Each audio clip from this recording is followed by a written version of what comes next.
So this is what we're gonna do today. We're gonna focus about the deck, the foil, and the outline of our board. Now, in the last episode, we shaped the rocker of our board and we set up our main thickness along the center.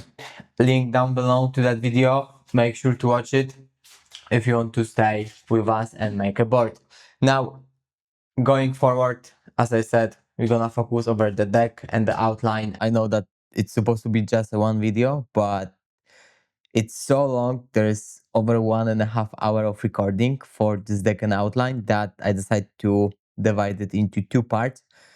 So this is the part one, and basically right after the part one is gonna be a part two, which is gonna be a separate video. So the first thing we're gonna do today, we're gonna measure our center, which is for me right. And the next thing I'm gonna do, I'm gonna pull my tape that we were using in the previous episode to measure, check and spot our rocker. I'm gonna go and measure my thickness on each spot, which is from the tail 3, 6, 12, 18, 24 inches, the same from the nose. And I'm gonna measure them, I'm gonna write them down, and then we're gonna go to how much thickness we actually need to take out.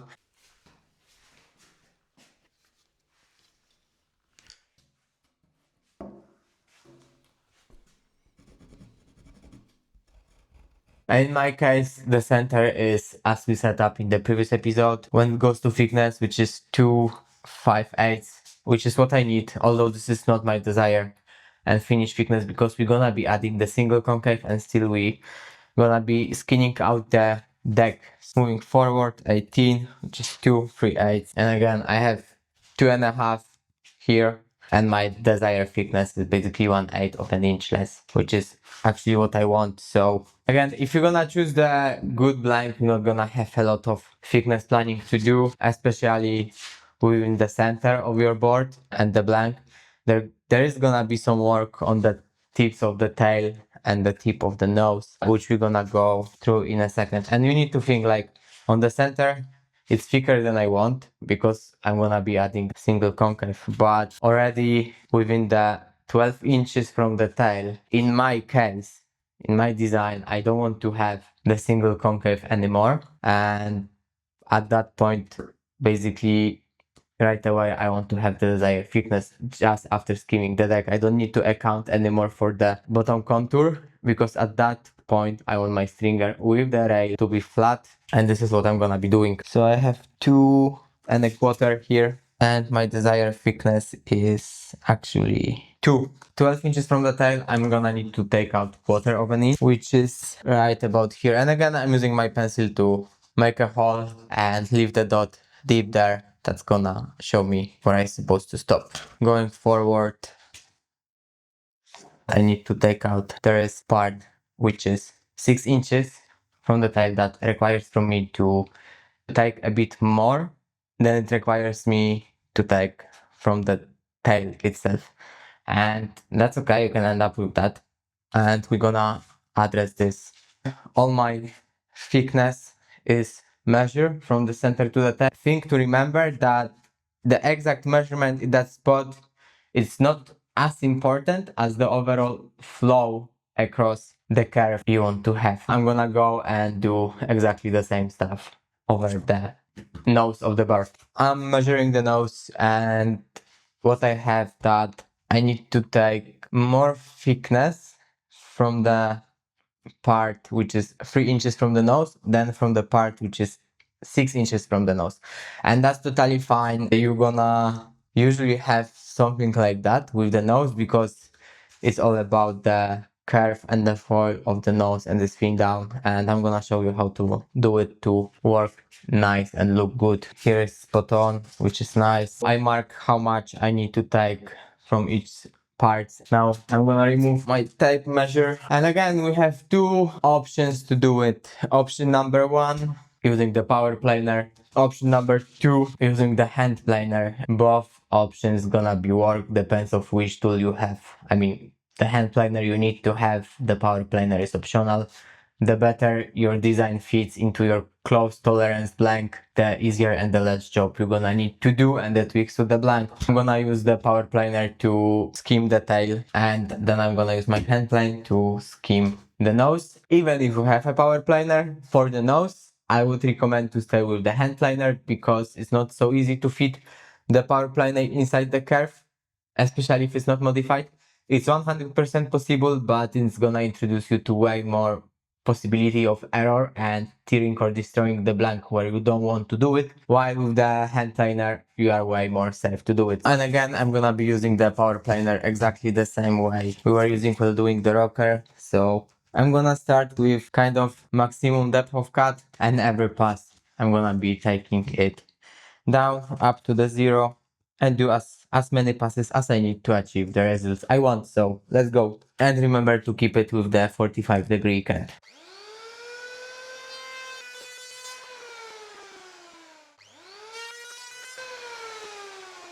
I'm not trying to wrap the planer around the rail and the border. Just keep it flat for now.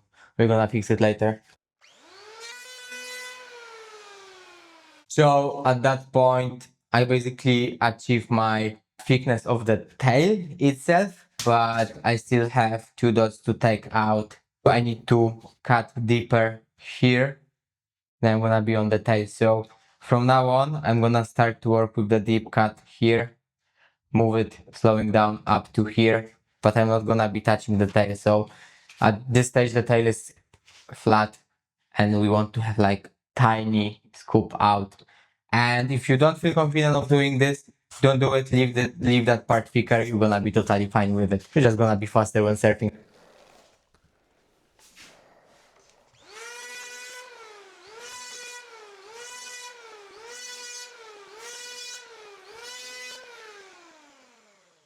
And again, one more deeper cut.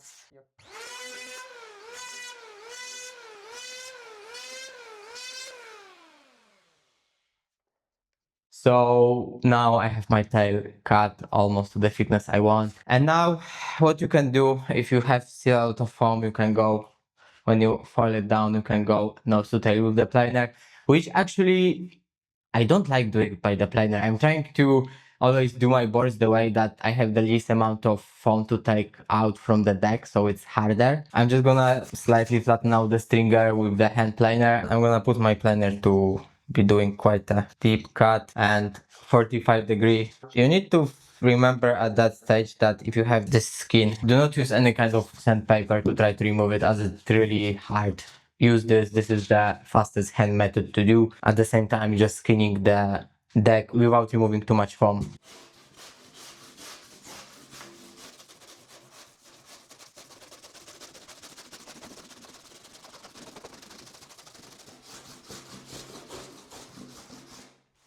The more you're moving towards the nose, you need to keep more with the 45-degree cant to be able to fit inside the curve of the blank.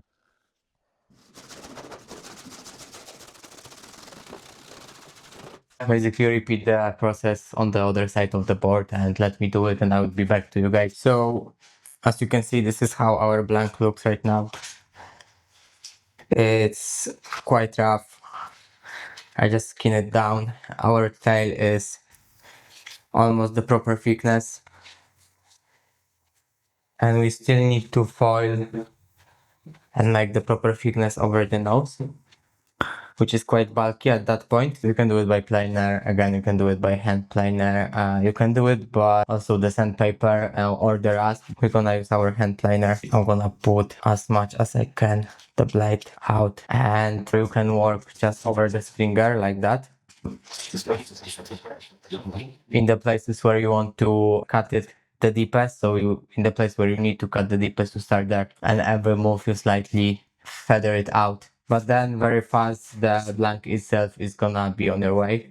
The other option will be to basically go sideways from start to finish.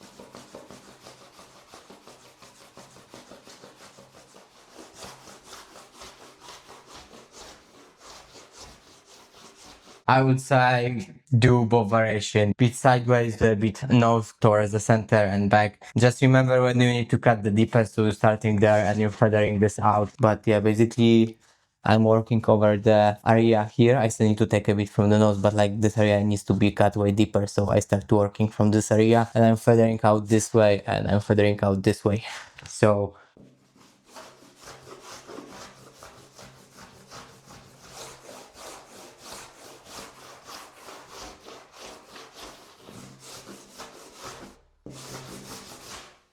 this method can be, let's say, really primitive, but for someone who is starting, I believe this is a really good way to achieve the good results, and actually it's quite fast. Again, if your blank is choose properly.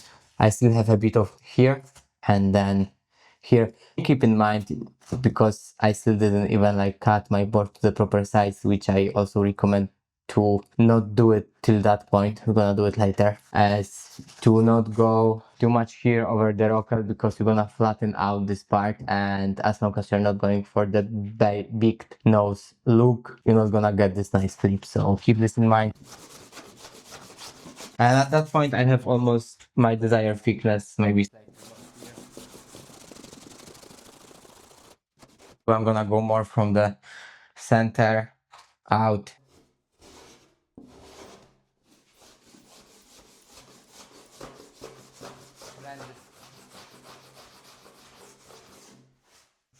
Our nose is again almost fall to the desired thickness you want. It has this nice curve.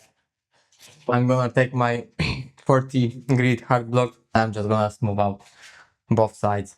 Remember, working from the tail to nose, you can focus in some areas a bit more, but try to not shape too much into one spot to not introduce any error. What you're gonna be noticing, this blank actually is quite flat, but with some more like shortboard blank, they can be more pre-curved. So when especially here we destroy this curve slightly on the tail, which is okay to make this thickness you want, but when it goes to the more towards the center, just follow this curve. So if you go in here, don't go like that and don't try to flatten out this curve too much here. No, your block needs to be slightly tilted, and keep this in mind. You need, at that point, you need to start following the curves of the blank, not go again against the curves of the blank.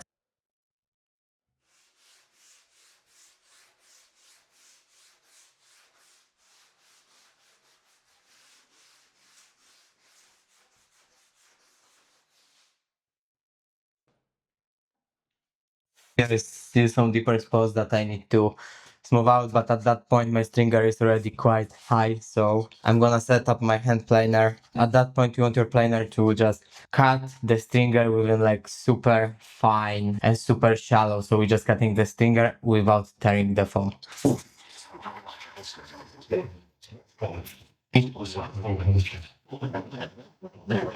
The more you're going towards the center, the more you're gonna need to be keeping your planer within the 45, sometimes even more, can to be able to cut this piece of wood. I'm gonna switch to my 80 grit paper hard block.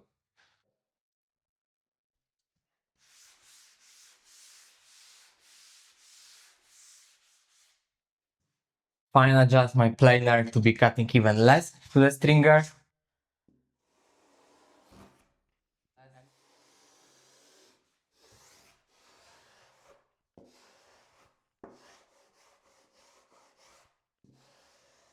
At that point, it can be already tough to fit within the curve of the nose, but do not adjust too much. You can make a bit deeper cut, but be careful with that to not tear the foam. We're gonna touch this soon. You just go and repeat this process as many times as you're gonna achieve almost perfect finished blank. Of course, the less rough you were in the previous steps, the less times you need to repeat the process and the less material you're taking off, which is actually better. Take out your spreadsheets and you're gonna check all the thickness from the nose to the tail. Okay, so I measure everything and everything is almost right, except there is a bit more thickness on the nose, but that's okay. We're gonna adjust it already by eye and by hand. I'm gonna show you how. And you can do this at this step, or you can do this actually after you're gonna be cutting the outline. And this is what you're gonna do. So with my deck ready, I'm gonna flip the board back to the bottom.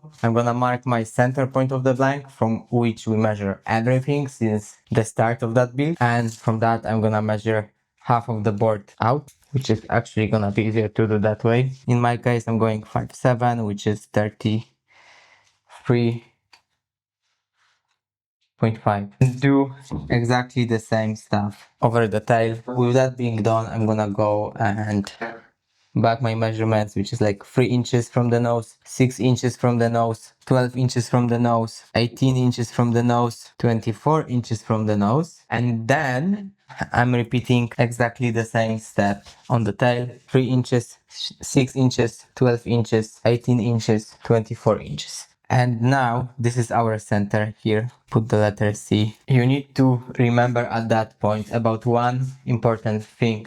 Your center of the board is not always the widest point of your board. Depends how you design it. Can be center, can be your widest point can be moved to the back from the center or from the center. And you really need to remember about that. My widest point of the board is 1.5 inch forward from the center. And this is the measurement where I'm gonna measure my widest point of the board, not the center, because I move it forward in my design. In each of the spots that we marked, you basically need to transfer the width of your board in each exact spot. The best way to do it is just to take your layout square, lay it with the stringer as your guide. You're gonna check your width. In my case, this is 19.75, and the way the layout square are done, you don't need to divide your width of the board into the half. So if I have 19.75, I'm just gonna go and mark the dot at 19.75, and I'm gonna do that on the both sides. If you want to look it nice, you can also go and draw a straight line before you're gonna put the dots. It's really up to you. The straight line means nothing. The dots is the most important stuff that we need to consider right now, and that we need to have spot on just right. Now, if you don't have a piece of plastic that costs $50 and you don't want to have this piece of plastic that costs you $50, you can just take your square, then take your measurements, which is 19.75 in my case, and then divide it to the half, though you need to do some math, especially if you are not an inch guy like me. That's gonna be annoying. 9.7/8. And let me actually check if this is right. So as you can see, you don't need a shaper layout square to make it. The only thing you need is the normal square. Just remember that you need to divide your width to the half and make sure that your square is actually square. So I'm gonna use this beginner friendly method all over my board without using the layout square, just to make my life harder and to you prove that it's possible. So this is how this should look like. Again, the lines are actually purely visual stuff. You don't need to do it. What is important is the dots that are here, because these dots are the borders of my outline. And I did it using the normal square, but let me switch to the layout square so I can do it just faster. Now we have here our spin template, where the one curve is the nose to center and the other curve is the tail to center. And we're gonna use it to align with our dots and to draw the outline. You don't need as many measure points across your board to align the spin template. You basically need the 3 on each side. If the 3 dots gonna align perfectly, in 90% situations you're gonna have a perfect outline. Though I still prefer to draw all of them, which is 0, 3, 6, 12, 18, 24, then the white point. Same with the nose. And you can run to a few errors here. So first of all, if your rocker is slightly different than what you design, then these points may not be always aligning perfectly. Second of all, if by any chance your outline was printed along the straight measurements, then your points never gonna be aligning up.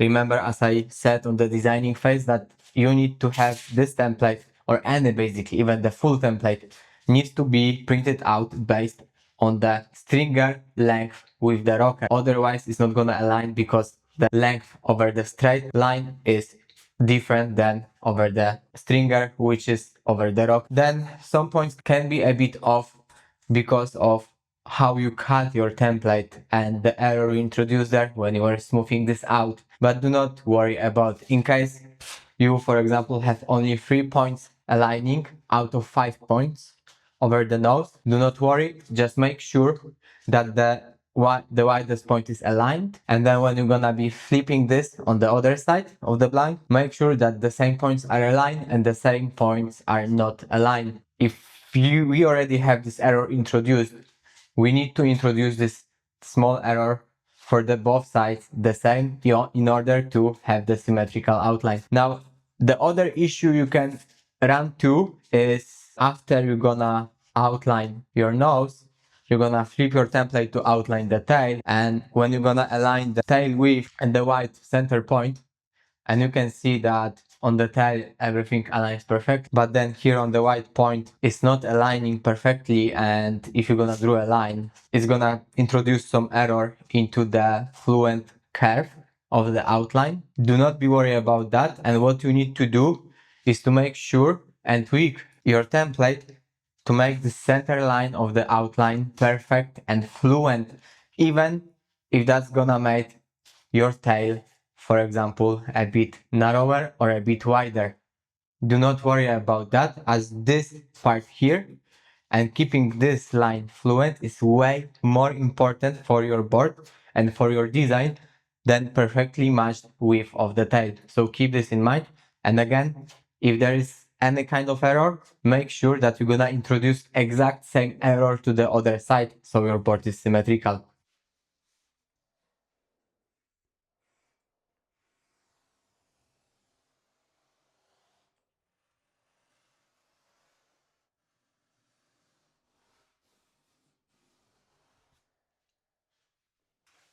And as you probably already saw, I introduced 2 errors and 2 mistakes that I had. And yeah, I made sure that, again, some dots are aligning perfectly, some of them not, which is not a problem because on the other side, it's exactly the same error. Now, from where this error goes?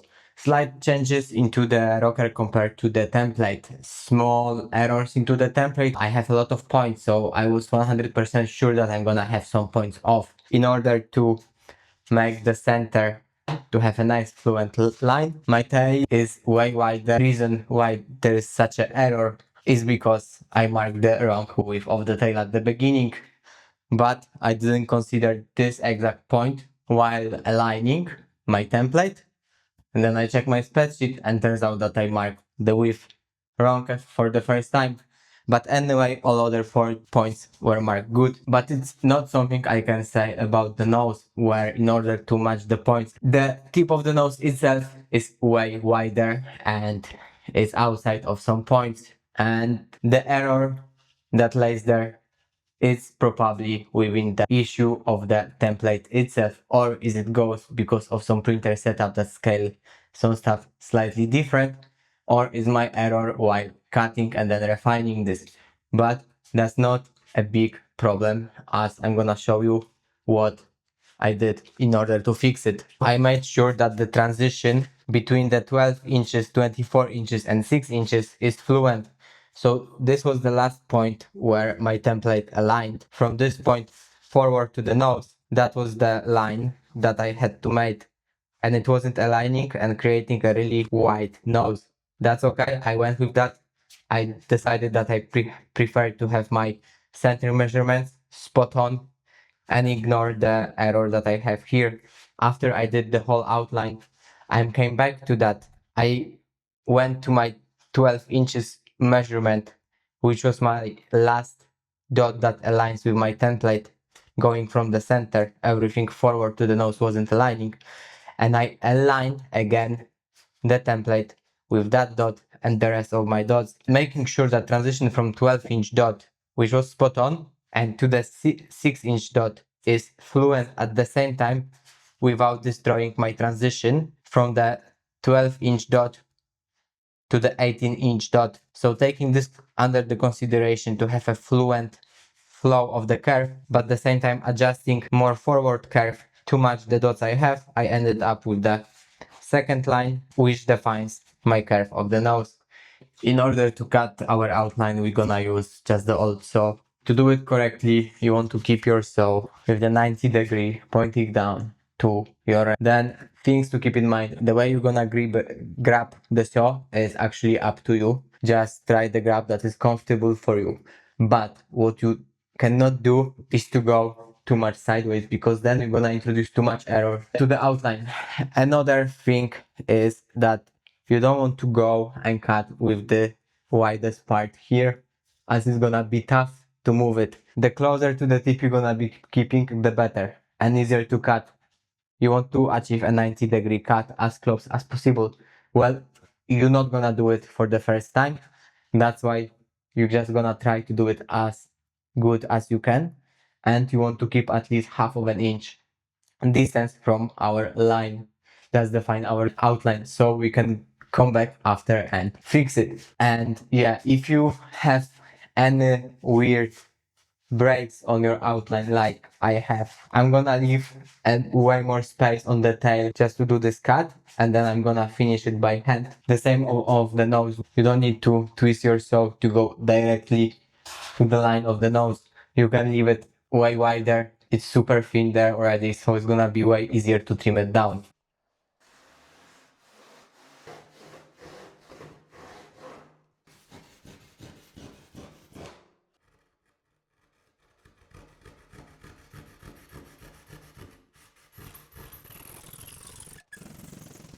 Okay, things to consider when you're cutting this. First of all, you will try to keep the distance from your outline as equal as possible, and that's gonna make our life easier after we're gonna be finishing this. The second, your outline is obviously it's a curve, it's not a straight line. So when you're cutting, you're gonna see that you're so following, let's say, a straight line path. If you want to slightly twist it and to adjust it to the path of your line, in what you cannot do, you cannot bend the saw in this move. Yes, that's gonna help you bend it, but what that's gonna do is gonna introduce different kind than the 90-degree that we're trying to achieve. How to do it? Instead of bending this way, think about bending that way. So imagine that your saw is 90-degree and you want to bend that the tips are going inside so they can start to curve, and the back of the saw goes outside. This way you can manipulate the direction of the saw without introducing too much error on the sides, which gonna change the cant you're cutting into the blank. And remember, compared to bottom, you want to have 90-degree. And the closer you're gonna cut to 90-degree, the easier your life is gonna be.